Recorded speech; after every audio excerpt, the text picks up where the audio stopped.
Olá, hoje 2022, o Brasil que queremos vai conversar com a brasileira que foi convidada pelo atual governo da Grécia para analisar a dívida grega, calculada em aproximadamente 320 bilhões de euros, o equivalente a mais de R$ 1 trilhão. Ela foi a única brasileira a compor o comitê pela auditoria da dívida grega, com outros 30 especialistas internacionais. No Brasil, nossa convidada é fundadora do movimento Auditoria Cidadã da Dívida. E na entrevista que você vai ver a seguir, ela explica o que é a dívida pública e qual é o seu impacto nas políticas de inclusão social. Você vai ver também como a taxa de juros praticada influencia a vida dos brasileiros. Acompanhe a entrevista.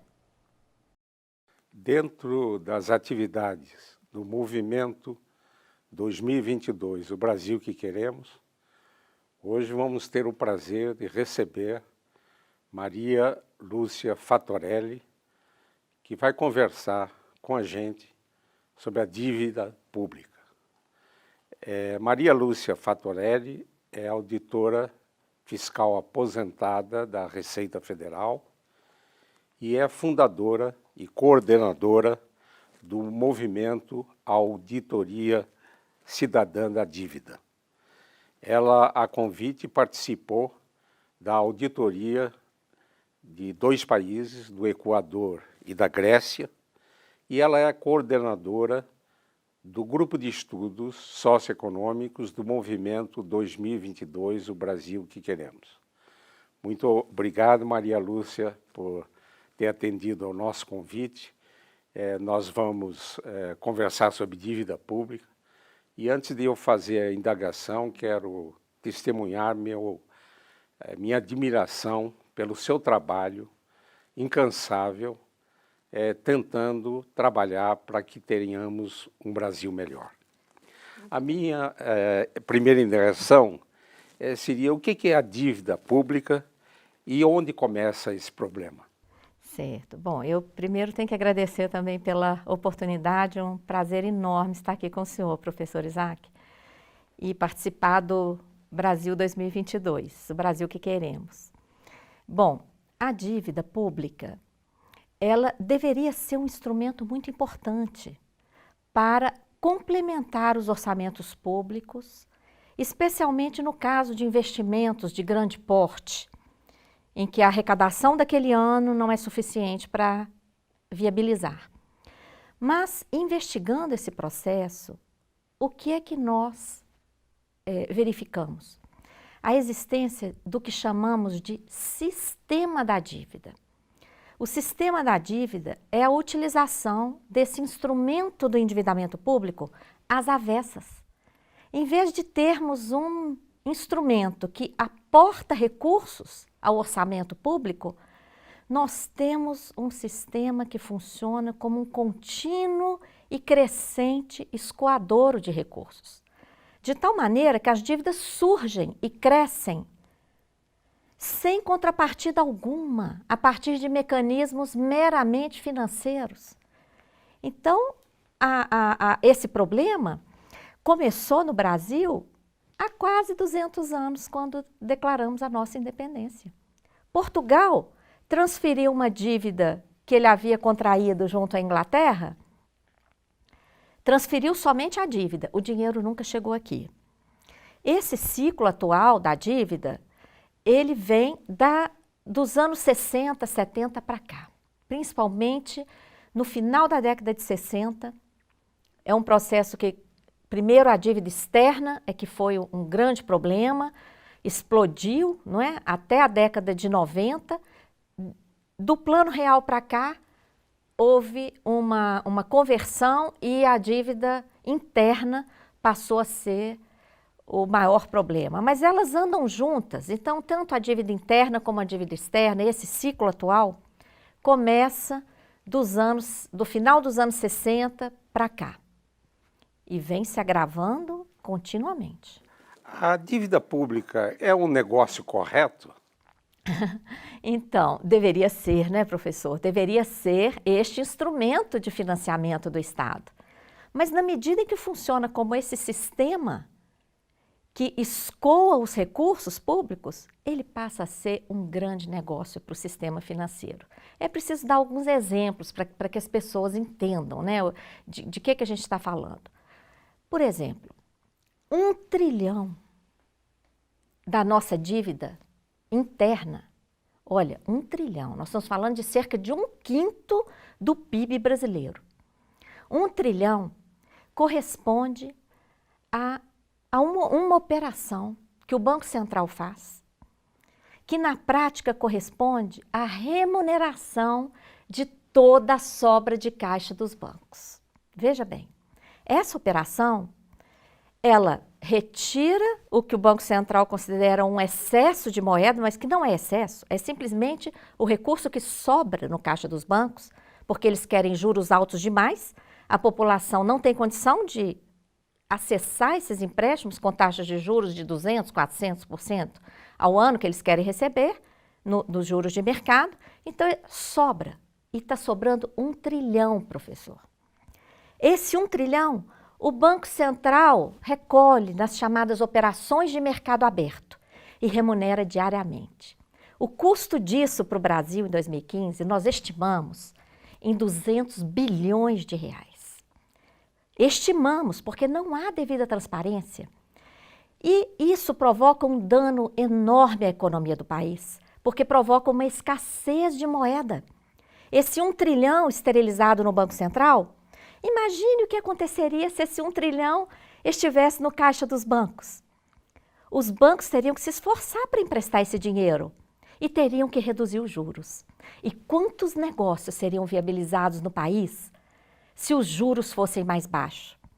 Quantos inventores, quantas indústrias seriam iniciadas se o acesso ao crédito fosse viabilizado no país? Então, 1 trilhão da dívida é esse mecanismo financeiro que serve para remunerar a sobra de caixa dos bancos. Outro mecanismo abusivo e de legalidade questionável é a garantia que o Banco Central dá para os bancos de pagar a variação do dólar. Então, imagine um prejuízo enorme do Banco Central, centenas de bilhões de reais, viram dívida pública e todos nós pagamos. Então, esses mecanismos perversos funcionam. Pouca gente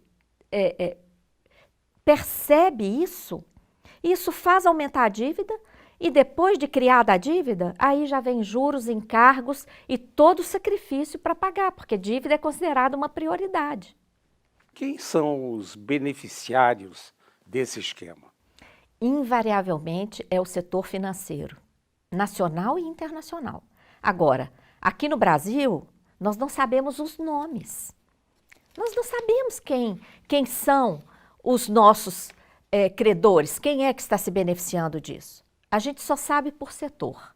Os bancos, os fundos de pensão, os fundos de investimentos nacionais e estrangeiros, mas nós não sabemos quem são os beneficiários disso. Agora, esses mecanismos perversos, quem se beneficia não são nem os detentores dos títulos, são os que comandam o setor financeiro e que participam dele, nas consultorias, nas empresas de custódia e certificações. É uma grande indústria financeira que existe. Então, toda essa indústria ganha com esse tipo de negócio, né? A dívida deixou de ser aquele instrumento de financiamento do Estado e passou a ser um grande negócio que alimenta todo esse setor financeiro e absorvendo grande parte do orçamento público, né, inviabilizando o país.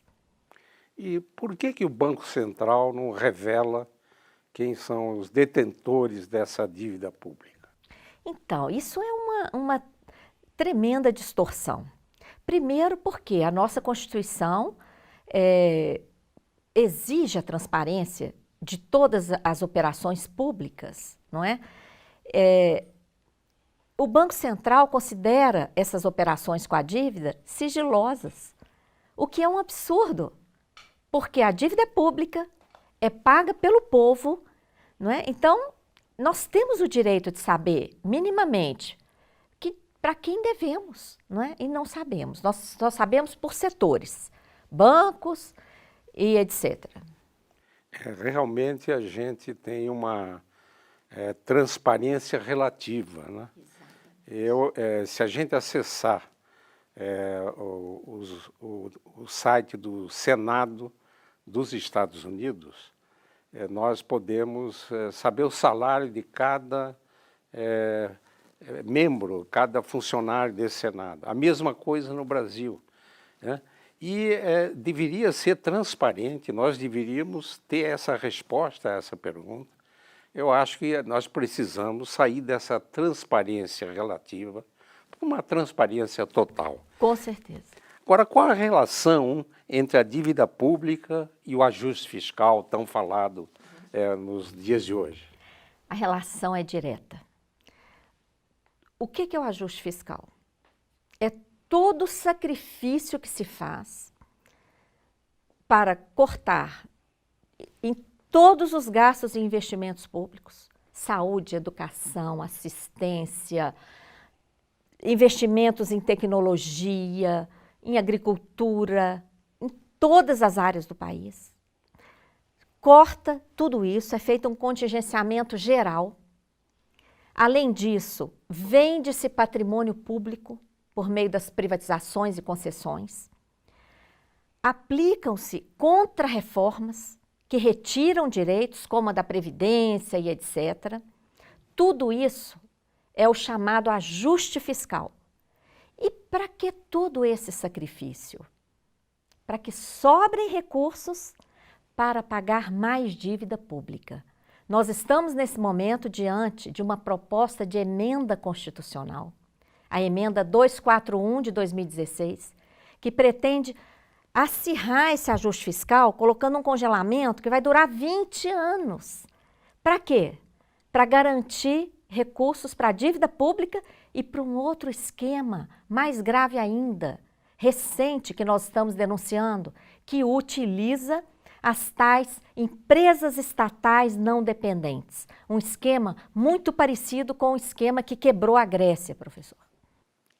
Nós vamos fazer um ligeiro intervalo e voltaremos com essa conversa com Maria Lúcia Fattorelli.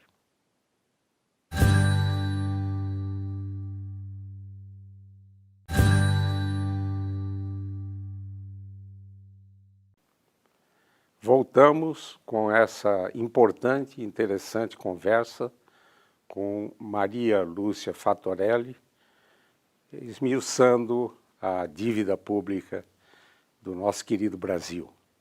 Maria Lúcia, quem ou o que determina os juros da dívida pública?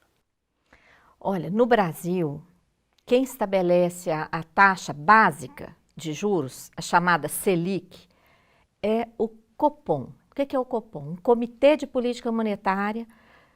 Dele participa o presidente do Banco Central e um grupo de diretores do Banco Central. Eles é que estabelecem a taxa de juros. E como é que eles estabelecem? Antes dessas reuniões do Copom, eles fazem uma reunião com mais de 100 representantes do mercado financeiro.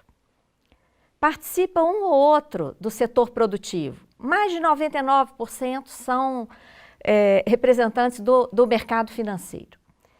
E aí, esses representantes, eles dizem quais são as tendências. E, invariavelmente, o Copom decide com base nessas tendências. É um absurdo. Não existe justificativa técnica, jurídica, político-econômica para essas taxas de juros elevadíssimas praticadas no Brasil.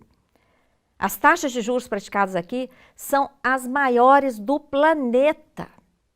E é isso que amarra o nosso gigante Brasil, porque o custo financeiro de tudo é muito alto. E a taxa básica, que desde agosto de 2015 está em 14,25%. Isso já é insustentável. E os títulos são vendidos por taxas ainda superiores a essas. né? Então, no Brasil, há um grande conflito de interesses, porque as taxas de juros são estabelecidas a partir de impressões do mercado financeiro. Não há a preocupação, e essa taxa é insustentável, essa taxa é justificável, nada disso. O Congresso Nacional não apita sobre os juros. Então, veja bem, é uma temeridade. E a justificativa, a desculpa para isso, é que os juros têm que ser altos no Brasil para controlar a inflação. Isso é uma mentira. A inflação no Brasil é provocada por duas razões. Uma, preços administrados. O preço da energia, telefonia, transporte, gasolina, combustível em geral, tarifas. Esses chamados preços administrados no Brasil, na medida em que eles são reajustados e têm reajustes estratosféricos, por exemplo, em 2015, a energia subiu em média 54%, mas em algumas regiões subiu mais de 100%. E a energia vai impactar todos os outros preços. E eu pergunto, professor, subir juros vai fazer baixar o preço da energia? Claro que não, não tem nada a ver. O outro fator que provoca inflação no Brasil é o preço de alimentos. Por uma política agrícola totalmente equivocada, porque com essa terra, com essa água, com esse clima favorável, era para alimento no Brasil ser muito barato, ser viável para toda a população, com os nossos agricultores super bem assistidos para garantir a nossa segurança alimentar. E não é isso que acontece. E, de novo, subir juros vai corrigir essa política agrícola? Vai fazer baixar a inflação? Claro que não. Então, essa desculpa de controlar a inflação mediante a utilização da taxa de juros é uma mentira deslavada que é colocada para a população, porque, claro, todo mundo é contra a inflação. Ninguém quer inflação. Então, é colocado, isso é para controlar a inflação, cultura do medo. E aí fica todo mundo, então tem que ser já. Mas não tem nada a ver. Então a população está sendo sacrificada, nosso país está sendo inviabilizado. Tudo isso para transferir cada vez mais recursos para alimentar esse esquema do mercado financeiro, utilizando a dívida pública, a chamada dívida pública, que nunca foi auditada, que é uma dívida que cresce por meio desses esquemas todos, não é? Para transferir volumes enormes dos orçamentos para essa dívida. E ainda vem toda essa pressão de ajuste fiscal para cortar em todas as áreas para alimentar isso. Então, é preciso desvendar tudo isso, não é? E a população que está pagando essa conta, vivendo num dos países mais ricos do mundo, precisa saber disso, precisa se mobilizar. Não é? Precisa saber que ela que está pagando essa conta e que tem que procurar saber, participar, não é? E questionar esses esquemas. Maria Lúcia, qual é a relação do sistema da dívida com a previdência social tão discutida nos dias de hoje? Olha, a relação é direta. Quando nós verificamos no orçamento a parcela que vai para a dívida, todo ano quase a metade do orçamento vai para a dívida.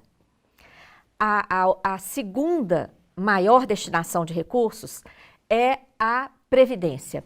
E a Previdência, ela é hoje o principal mecanismo de distribuição de renda no país, não é? O sistema financeiro, que é o sistema que se beneficia da dívida pública, ele quer a privatização da Previdência, porque aí todo mundo fica sujeito aos fundos e os fundos se alimentam dos papéis, então acaba que a relação é direta. A Previdência que nós defendemos é a Previdência pública, solidária, que garanta a remuneração independentemente dessa especulação financeira. E se não faltar emprego para o jovem, esse modelo de solidariedade, ele garante a aposentadoria para aquele que já cumpriu o seu período laboral. Então, é isso que nós precisamos lutar. Qual o impacto que tem a dívida pública nas políticas de inclusão social? O impacto é brutal, professor. Veja bem, nós vivemos em um dos países mais ricos do mundo. Nós temos o nióbio, que é o mineral estratégico, raro. O Canadá tem 2%, o Brasil tem 98%. Nós temos petróleo, nós temos água potável, terra agriculturável, clima favorável, todas as fontes de energia em abundância. Gente para trabalhar, um povo maravilhoso, falamos o mesmo idioma. Olha, nós temos condições de sermos um país em que ninguém precise passar por dificuldades. Essa é a nossa realidade. E qual é o cenário? É o cenário de crise, em todos os sentidos, crise econômica e financeira, crise social, política, crise ambiental. Nós temos a maioria do povo brasileiro vivendo na pobreza e na miséria, amargando desemprego recorde, desespero. Nada disso precisaria estar acontecendo. Tudo isso é cenário. E a dívida pública, a chamada dívida pública, que nunca passou por uma auditoria, tem funcionado como uma engrenagem que está retirando os recursos que deveriam garantir essa vida digna para as pessoas e transferindo para o setor financeiro privado. O lucro dos bancos no Brasil é o maior do planeta.